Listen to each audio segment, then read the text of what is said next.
Welcome, everyone, to your Week 2 explainer for American culture through film. We made it through Week 1. Now, last week, we really dug into consumerism, but today, today we're unpacking a totally new set of concepts that are absolutely crucial. Okay, let's dive right into this.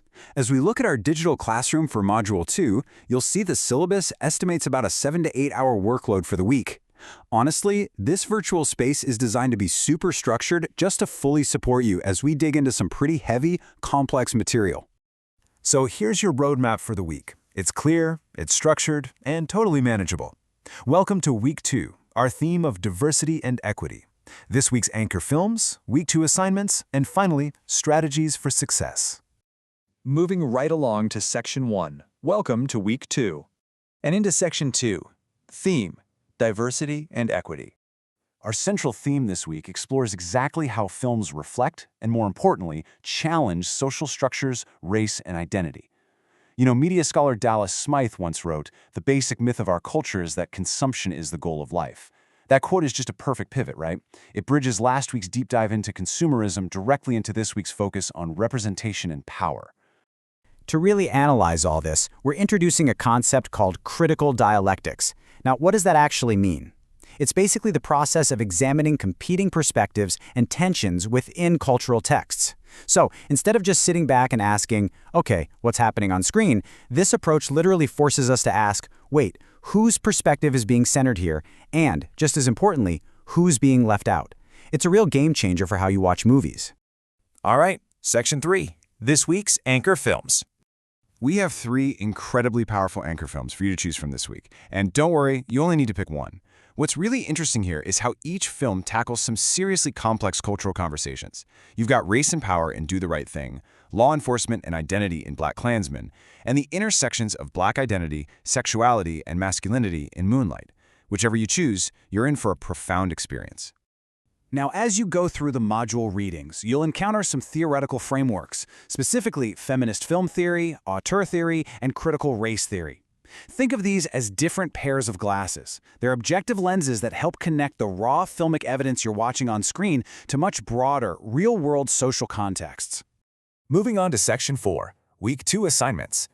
So the crucial point here is that your deliverables follow a very logical, manageable 3-step workflow. Step 1, watch your chosen film actively while jotting down time-stamped observations in a log. Step 2, draft a quick, instinctual first-take response. And Step 3, synthesize all that amazing raw data into your critical conversation paper. Let's look closer at that first-take assignment. It's really just meant to capture your immediate gut reactions. We're looking for a raw, completely honest 200-word response. The only catch? It has to be submitted within 24 hours of the credits rolling on your film. We want it fresh.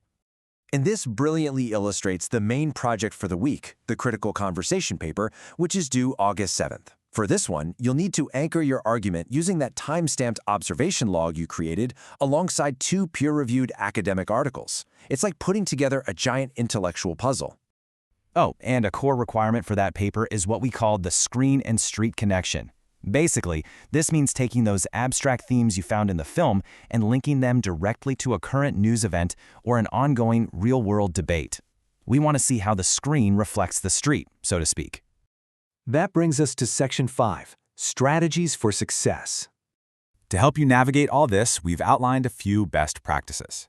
Make sure to watch actively with your observation log, master your APA citations early on, get started on drafting as soon as you can, and honestly, most importantly, be courageous in your analysis. This UC Berkeley curriculum is explicitly designed to reward intellectual risk. We want you to push way beyond the obvious conclusions. Don't play it safe. Ultimately, as you head out to start your viewings, this module leaves us with a really provocative framework that you can apply to literally any piece of media you consume. Ask yourself, who is represented here? Who is missing? And, at the end of the day, who actually has the power to tell the story? Think about it. Good luck this week, everyone, and enjoy the films.